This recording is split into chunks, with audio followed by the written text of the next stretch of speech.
Assalamu alaikum and greetings of peace. My name is Huzaifa Shabazz and I serve as the Research and Advocacy Coordinator at CAIR. And I would like to welcome you all to this episode of CAIR on Air. And a special thank you to our listeners on American Muslim 360. On today's episode, we'll be talking about some of the great work our California chapters have been doing to monitor and combat anti-Muslim bullying in California schools. In particular, we will be discussing a new released bullying report by CAIR-California titled Examining Islamophobia in California Schools. Our guest this week is CAIR Los Angeles Civil Rights Managing Attorney Amr Shabeik, who oversees the annual bullying report. Amr, thank you for joining us on CAIR on Air. Yeah, thank you for having me. Appreciate it. So I'd just like to, open up the conversation. Maybe before we get into the findings of the report, maybe can we talk about maybe the methodology? Was it completely online? Was it, some of it in person? Was it a mix of both? So maybe we can talk a little bit about that. Sure. And I'll give a little bit of background information on the report as well. Sure. So this is our fifth biannual report. We do it every 2 years across the state of California. We started back in 2013. And the report is really looking at the school climate for California Muslim students ages 11 to 18. And really the purpose of the report is to look at how Islamophobia manifests itself on these school environments across the state, and whether that's from peers or from adults and administrators and teachers as well. So this year we had about 700 students respond to our surveys. And this year, because of COVID, the majority of those surveys were done online. We circulated links across the community, across our 4 offices, across the state, in San Francisco Bay Area, Sacramento Valley, LA, and the San Diego area. Towards the end of the survey collection, we did some in-person survey collection at youth groups, masajid events, things like that. But the vast majority of the surveys collected were online through our online portal. Great.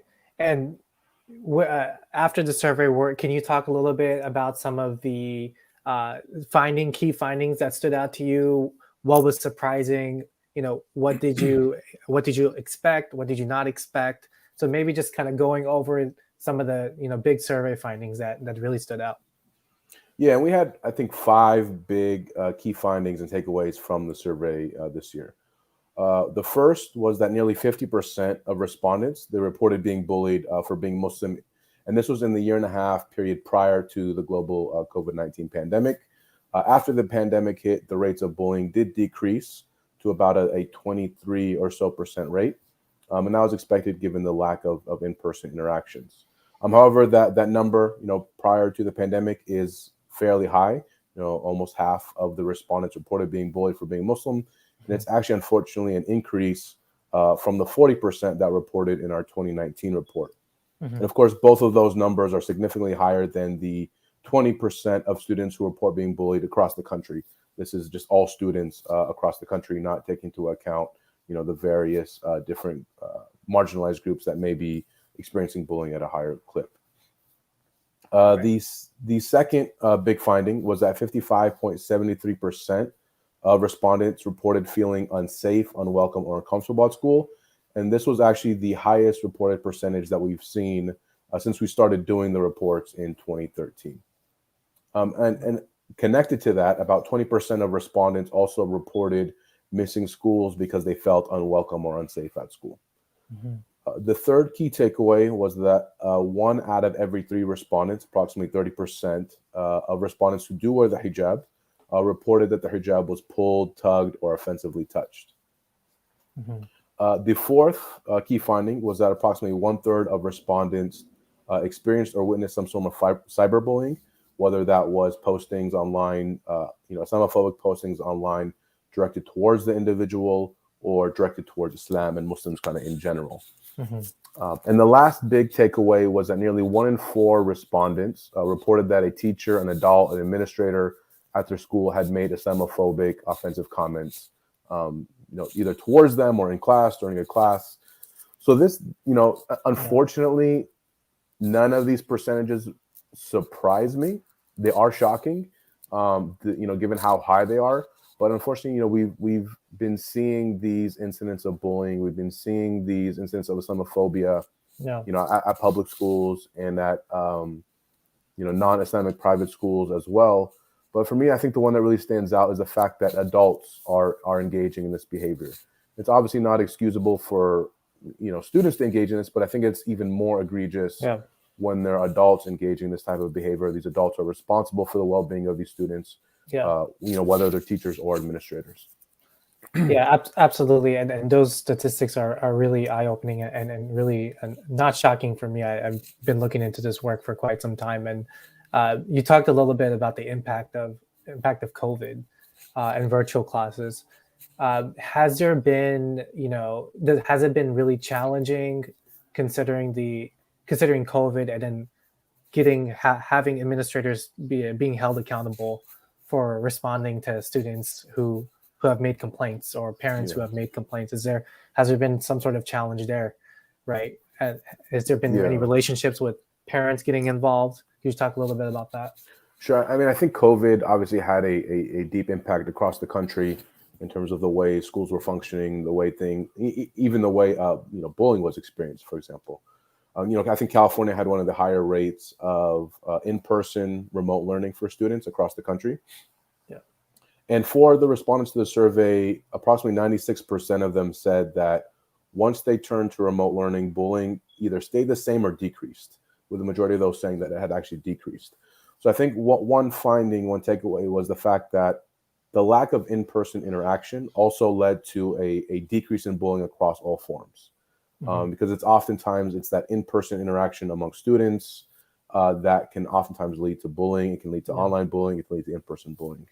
And then also with that, despite that decrease, when we're looking at the data for the entire period in which we were examining bullying, and this was from 2018 to around August 2021, there still were pretty high rates of online bullying. Right.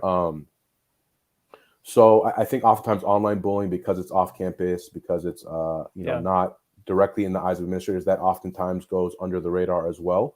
So we did see a decrease in reported bullying during the COVID-19 pandemic. Yeah.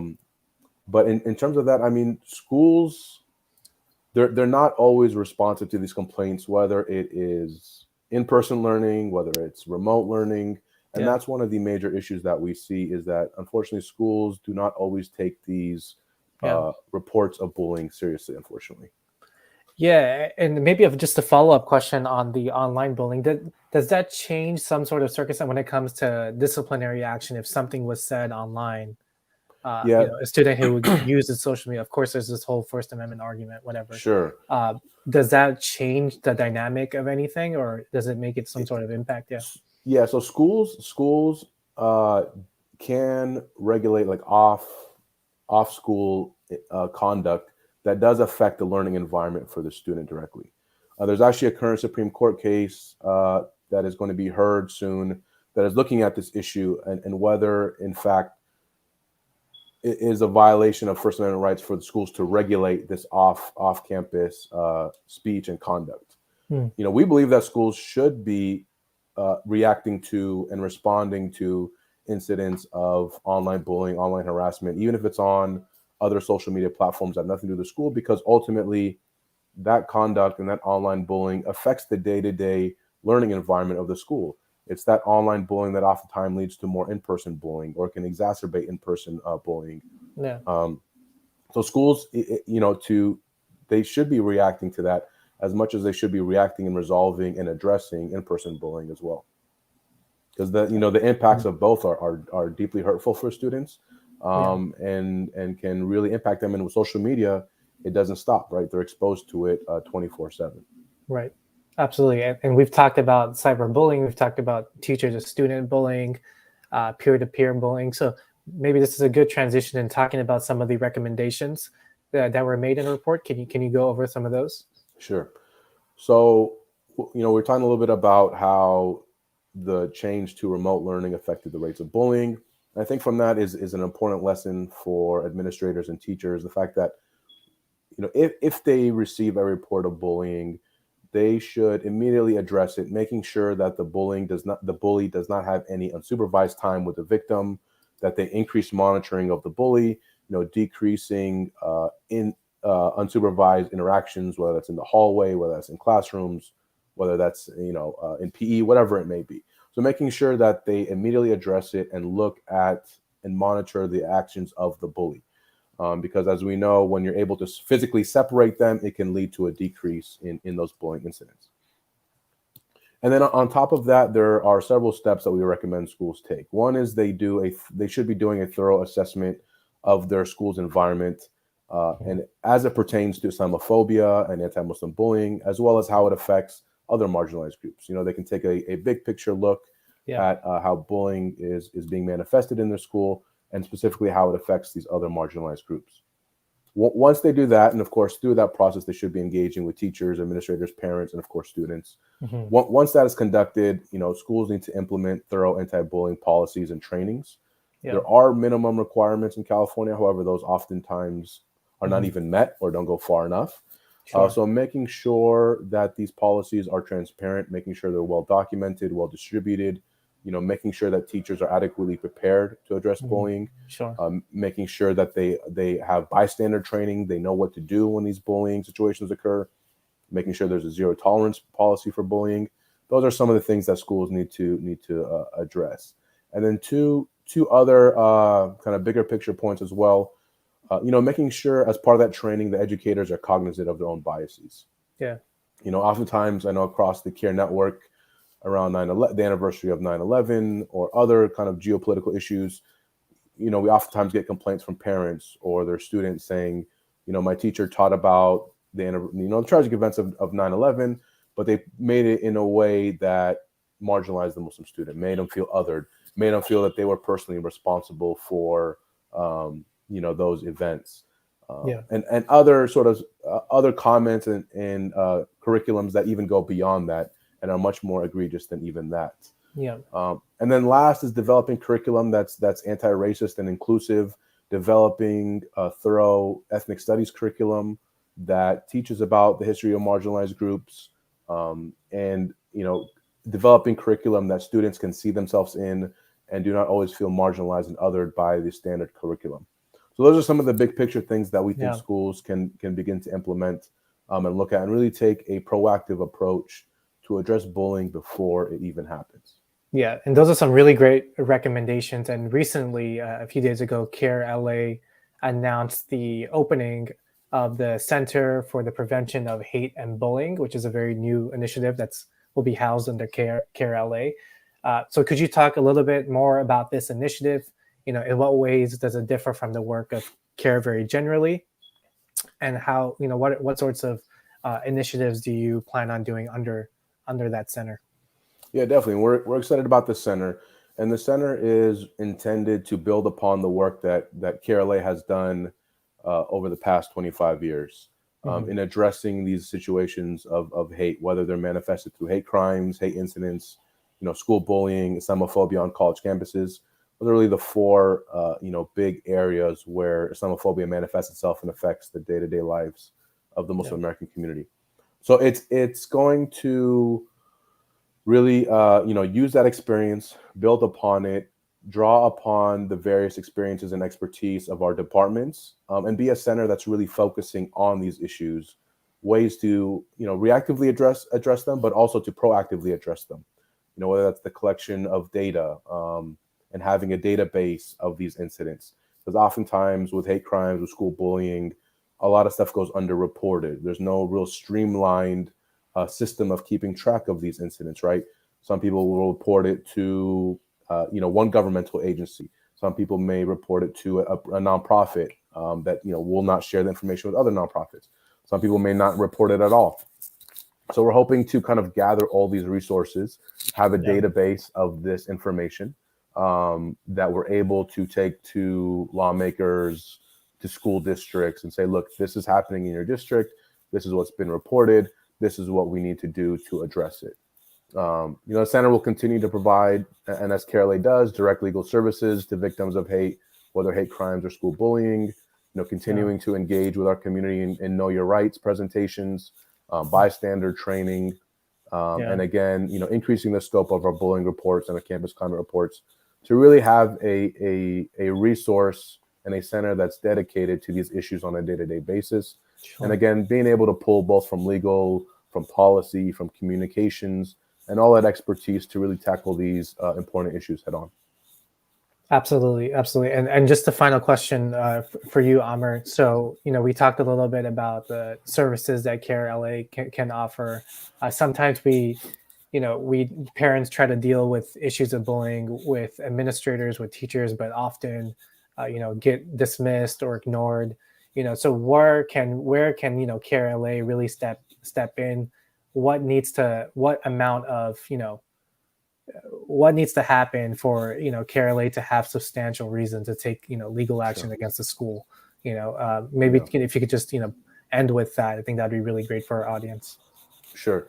So some kind of tangible steps for both students and parents to take. Obviously, both of them should be documenting everything that happens to them. And what if it's the student has experienced bullying in the moment, if they can document in a safe manner, they should do so. If not, with a cell phone, whatever it may be. If it's not safe to do so, to write it down after the fact. And also to document every incident or every instance, of reporting this to teachers or administrators, making sure you document, on this date, I complained to this person at this time, and this is what I told them. This was their reaction. This is what they said they would do. So making sure documenting everything is a great first step.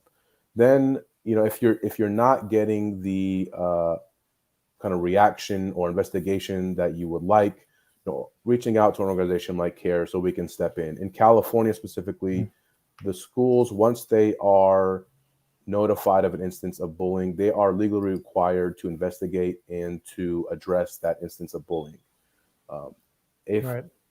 If their reaction, if their investigation, if their kind of remedial steps are not favorable, we can appeal it to the California Department of Education for them to take a look at it. And then if they find that the school did not act appropriately, they can send back steps that the school needs to take to address the bullying. Absolutely.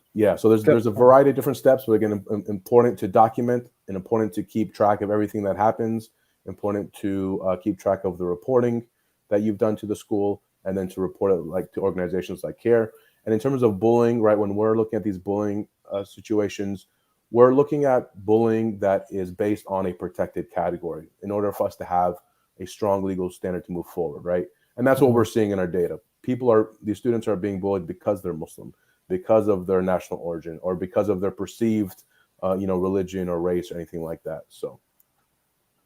Absolutely. And thank you so much for giving that advice. And it's very helpful. And I'm sure that it's really beneficial for the public that is watching that as well. So, Amr, thank you so much for coming on to CAIR on Air.